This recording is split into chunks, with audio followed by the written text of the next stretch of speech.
नमस्कार, बहुत स्वागत आपका। मैं हूं आपके साथ मनूरा सक्सेना। दुनिया भर में ग्रीनलैंड की चर्चा हो रही है, जो कि ट्रंप ने सबसे पहले ग्रीनलैंड को लेकर जो जिक्र किया और सीधे सीधे दावा ठोक दिया कि ग्रीनलैंड पर कब्जा हम करने जा रहे हैं।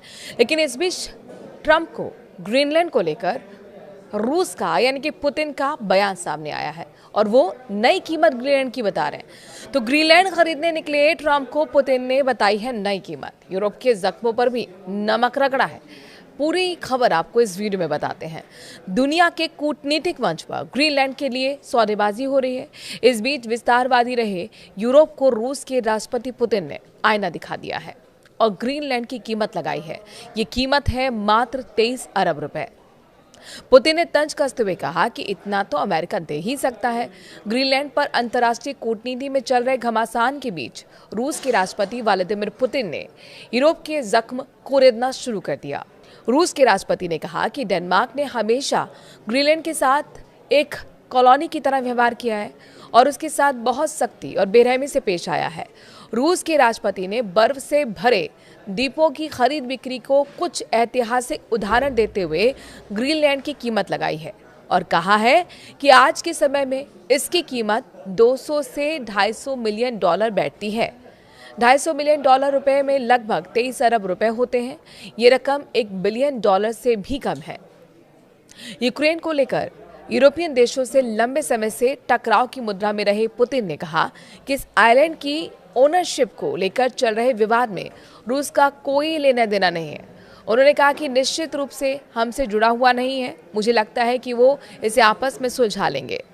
जिस आइलैंड पर कब्जा करने के लिए अमेरिकी राष्ट्रपति ट्रंप किसी भी हद तक जाने की तैयार हैं, उसकी कीमत मात्र 23 अरब लगाकर पुतिन ने यूरोप को बता दिया है कि अमेरिका के सामने यूरोप का मोलभाव कितना कमजोर है। पुतिन ने 21 जनवरी 2026 को रूसी सुरक्षा परिषद की बैठक में ग्रीनलैंड पर लंबी बातचीत की। उन्होंने कहा कि मुद्दा रूस से कोई सरोकार नहीं रखता है और इसे डेनमार्क और अमेरिका को स्वयं सुलझाना चाहिए। रूसी राष्ट्रपति इतिहास के पन्नों को उलटने लगे और चले गए साल 1867 में। पुतिन ने कहा कि 19वीं सदी में यानी कि 1867 में रूस ने अलास्का को यूनाइटेड स्टेट्स को बेच दिया था और यूनाइटेड स्टेट्स ने इसे हमसे खरीद लिया था। पुतिन ने कहा, अगर मुझे ठीक से याद है तो अलास्का का एरिया लगभग 1.717 मिलियन स्क्वायर किलोमीटर है। हो सकता है इससे थोड़ा ज़्यादा।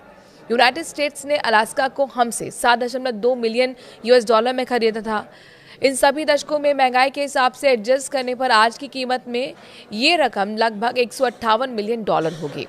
पुतिन ने यूरोप पर तंज कसा और कहा कि ग्रीनलैंड का एरिया 2.166 मिलियन स्क्वायर किलोमीटर से थोड़ा ज़्यादा है। उन्होंने कहा कि ग्रीनलैंड और अलास्का के क्षेत्र में लगभग 450,000 स्क्वायर के लगभग किलोमीटर है। अगर हम इसकी तुलना अमेरिका द्वारा अलास्का के लिए चुकाई गई कीमत से करें तो ग्रीनलैंड की लगभग कीमत 200 से 250 मिलियन डॉलर के बीच होती है। अमेरिका इतना खर्च तो उठा ही सकता है। तो पुतिन ये कह रहे हैं कि अगर उस समय गोल्ड की कीमतों से इसकी कीमत तय करें तो ग्रीनलैंड का मूल्य लगभग 1 बिलियन डॉलर के करीब होगा। ट्रंप ने कहा कि अमेरिका इतना खर्च उठा सकता है। RT यानी कि रशियन टुडे ने अपनी रिपोर्ट में कहा है कि पुतिन ने यह भी कहा कि अमेरिका ने डेनमार्क से तब वर्जिन आइलैंड भी खरीदा था। उन्होंने कहा कि सबसे ज़रूरी बात यह है कि डेनमार्क और यूनाइटेड स्टेट्स का भी इस बारे में अपना अनुभव है। 1917 में डेनमार्क ने वर्जिन आइलैंड्स अमेरिका को बेच दिया था। ये भी एक उदाहरण है। पुतिन ने डेनमार्क को चिढ़ाते हुए कहा कि डेनमार्क ने हमेशा ग्रीनलैंड के साथ एक कॉलोनी जैसा बर्ताव किया है और उसके साथ काफ़ी सख्ती से बर्ताव किया गया है। पुतिन ने कैसे यूरोप के जख्मों पर नमक छिड़का है ये भी जान लीजिए।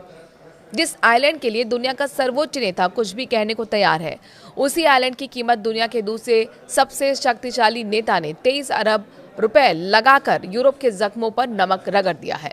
पुतिन का यह बयान ट्रंप की मांग को सामान्य बनाता है, जैसे संप्रभुताओं का कोई मतलब नहीं हो और क्षेत्रों की खरीद फरोख्त सामान्य बात हो। पुतिन ने ग्रीनलैंड की मामूली कीमत बताकर यूरोप को चिढ़ाया है, जैसे ग्रीनलैंड कोई सस्ता सौदा हो, जबकि यूरोप इसे संप्रभुता का मुद्दा मानता है।